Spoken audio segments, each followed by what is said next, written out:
Daí galera, Hoje tá fazendo mais um bike check da Viking X. Já tinha feito outro bike check, mas ficou muito ruim a qualidade do vídeo. Daí eu troquei várias peças depois também. E então vamos começar aí a fazer o bike check. Então aqui eu tenho o guidão da GTS. Não troquei o guidão, é o GHR05 modelo. Mesa também da GTS. Caixa de direção Gios. Manetes são Logan. Deixa eu mostrar aqui. Manetes Logan. Aqui Shimano. O meu trocador traseiro. O dianteiro tá sem porque quebrou essa basinha aqui. Daí eu tirei fora lá, pra não ficar atrapalhando. Suspensão uma RST Blaze. Muito boa suspensão. Tem aqui o preload e a trava, ela é hidráulica.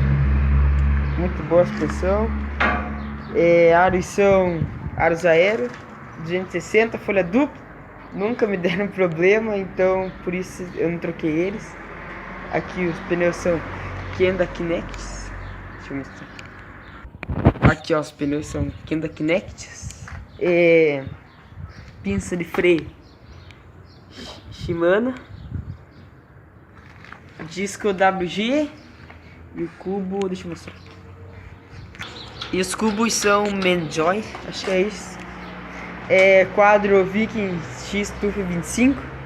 Quadro muito bom, nunca me deu um problema. Selinho aqui é da Gios. Muito bom, ó. Muito confortável. Canote Zoom. Braçadeira de selinho é WG. Aqui é tudo a mesma coisa aqui. Pinça Shimano. Cubo Menjoy. Disco WG. Aqui o pedal dela é um WG também. É alumínio. E agora eu vou mostrar a relação pra vocês. Então galera, aqui a relação dela é inteira Shimano. Aqui tá seu câmbio dianteiro, né? Como falei pra vocês, que quebrou o trocador. Mas que o perivela Shimano. Corrente também é Shimano. Câmbio traseiro Shimano Altos. Câmbio muito bom, ele é curtinho. Daí eu fiz a trava aqui nele também. Catraca aquele set da Shimano. Deixa eu virar aqui. Olha galera, Shimano. E eu acho que eu já mostrei tudo da bike, né? E então é isso aí galera. Se vocês gostaram do vídeo, deixe seu like, compartilhe com os amigos. E é nóis galera. Falou, até o próximo. falou!